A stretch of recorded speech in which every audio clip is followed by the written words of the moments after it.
just to start, the morning commute yesterday and today was pretty rough. There was a lot of traffic. What went wrong? So this is pretty typical.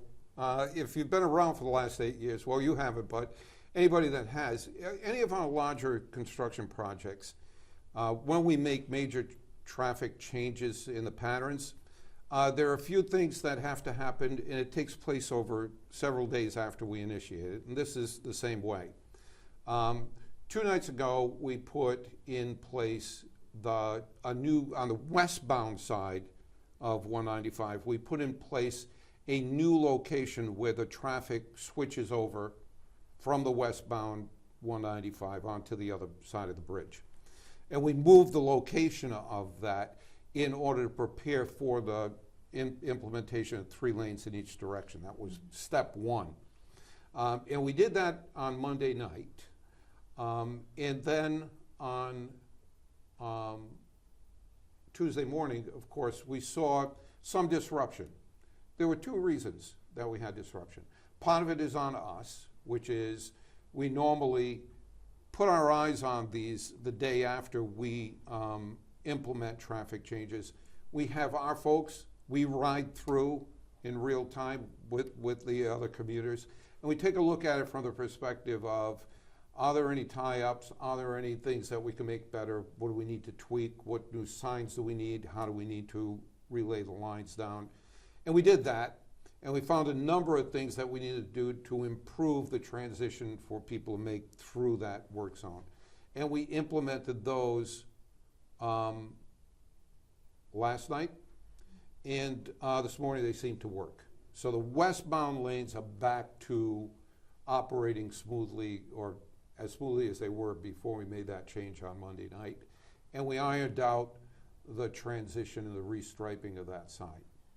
So that's ready to have, over the next week or 2, the implementation of 3 lanes in the westerly direction. So we prepared it, and now we're ready to do that. On the eastbound direction, we had originally scheduled to do what we did last night on the eastbound direction, implementing all 3 lanes, sometime between now and the 22nd. Well, our project managers and our folks here are constantly looking at, we committed to the 22nd having 3 lanes in each direction. They continuously look at the work that needs to be done, match it up against what the weather patterns are going to be, because this work, when you're striping lanes and putting signs up, is weather dependent. You can't stripe lanes in the rain. You can't do it below certain temperatures. So we have to pick weather up windows of opportunity where we can actually do the construction work. And our folks found that in order to meet the 22nd and stay committed to that, we needed to move up the time where we implemented the eastbound 3 lanes. And that's what we did. We made that decision, and we implemented that last night. Now, just like the moves a couple of days ago with the westbound lanes, this morning, our folks were out there, our traffic engineers, I was out there. And we were looking at where there may be some disorientation caused by the way we put the signs up, or the way we stripe the road, or the way, and how can we improve on that. And after that this morning, our teams got together. We sat here, we looked at different aspects of it. We viewed some of the actual people moving through it. And we determined that there are some improvements and changes that we can make to that. We noticed, for example, that the 3rd lane that we opened up wasn't being used all that much. And we found that there was one particular sign that was making people think you still had to go over into 2 lanes. So there's a 3rd lane there, and it's not getting used. So we're not realizing the benefits from that. Plus, you have people that maybe don't listen to your news broadcasts. I'm surprised that they don't, but some don't, or read the newspaper, and they work day to day, and they're going through there for the first time and seeing this for the first time. And they're reacting to it without having a prior knowledge that it was going to happen. So there's some bit of slowdown because of that. Over on the right-hand lane now we've redesigned and relayed that right-hand lane so that where before this you had to take the exit if you were in the right-hand lane, now you can travel through. And we made it so that the right-hand lane is a through lane. So all 3 lanes go through all the way. And some people weren't realizing that. They were still merging to the left, thinking they were going to be stuck in that lane to exit. They're not anymore. That will be remedied by a couple of things. We're adding additional signage out there. And I think that, like every other aspect of these traffic changes, people will come to realize that after they've gone through it a couple of days, well, if I'm in this lane, I can actually now stay in this lane as opposed to switching over, and they'll begin to adapt. Right. So over the next few days, I expect to see things improve. We continue to monitor it. We'll be out there every day. We'll make whatever little changes that we can make, and every day we hope to make things a little better. When RIDOT had announced that they were going to have the 3 lanes open on the eastbound side today, they said before the morning commute, but it wasn't until about halfway through the morning commute that they were open. Well, again, unforeseeable circumstances. Construction in this business isn't like, for example, your business where you can actually, well, I guess it is a lot like your business. You know, things happen, right? So last night, our contractor was ready to start the construction, and there was an accident. It delayed the time that our contractor was able to start his work, therefore it delayed the time that he was able to finish it. He got it finished before 7 o'clock and we opened the lanes, but it was supposed to happen an hour earlier, but his start was delayed. So everything had to shift, and he had to take a little more time to get things done. A lot of drivers have expressed concerns over the 3 lanes being smaller, and there's already been an increase in accidents in this area since the bridge was shut down. What do you say to them as they're concerned about safety? Well, we paid close attention to that today, and nobody seems to be having the anxiety over the 10-foot lanes. There's plenty of room. If you're going 40 miles an hour, especially, there's plenty of room. There's really little or no restriction. Almost little difference to most people traveling through there, and we're not seeing, none of the experiences that we've been able to recount have any anxiety over that. I think people will get used to them being a little narrower. I think I've said this before. Newport Bridge has been that way for decades, 10-foot lanes. East Main Road in Portsmouth, for decades it's been 10-foot lanes. People, while they've had wider lanes on the Washington Bridge, this is another thing that they'll get used to, but we don't see that as presenting any particular danger or reason to worry about it. After giving some people some time to get used to the changes, if we don't see an improvement in the flow of traffic, is there anything else that can be done?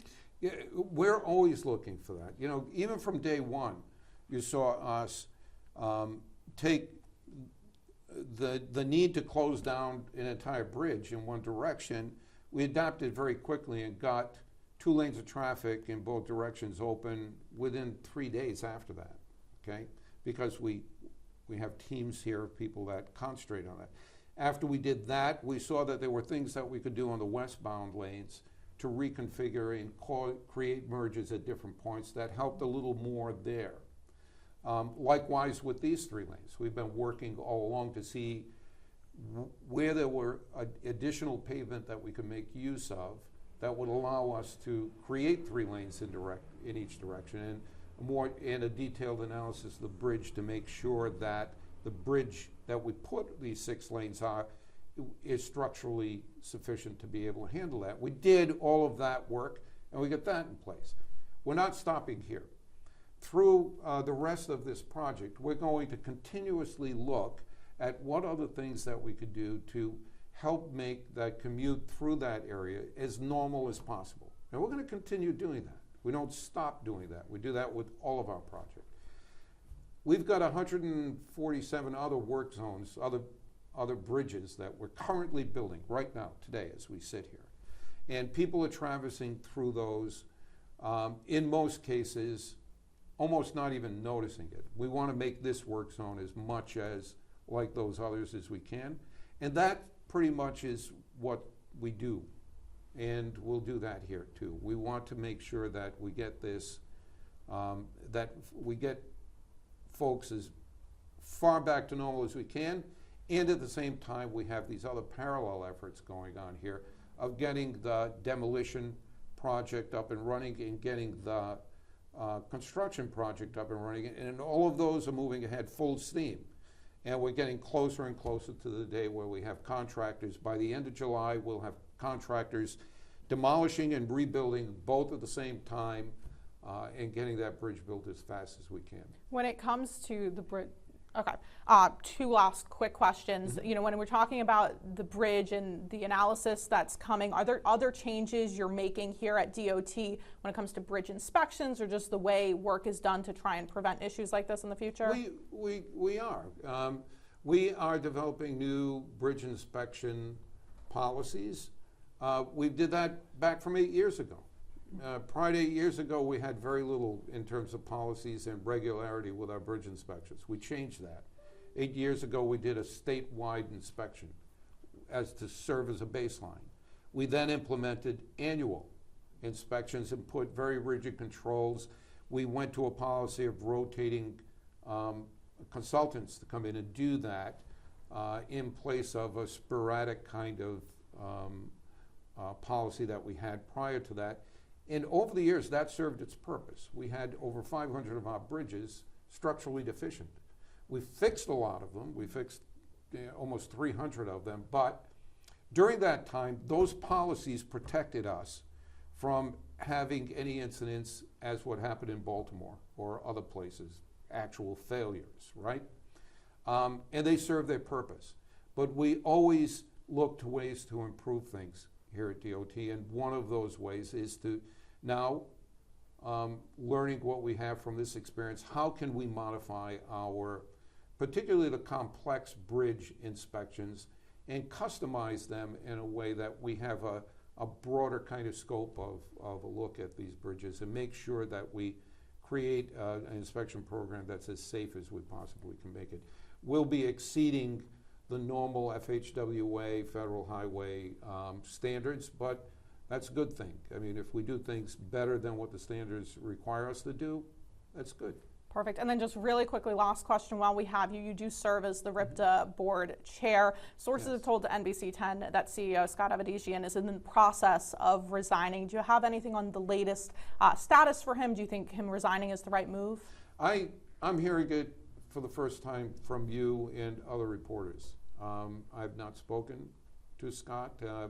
We have a board meeting tomorrow where I think the appropriate and proper thing to do on any HR-related issue with any employee, whether it be Scott or whether it be a director all the way down to, you know, our maintenance folks in the field, we'll take it through the proper human relations process, which is the full board is meeting tomorrow to discuss this with Scott, and we'll see what the outcome of that is.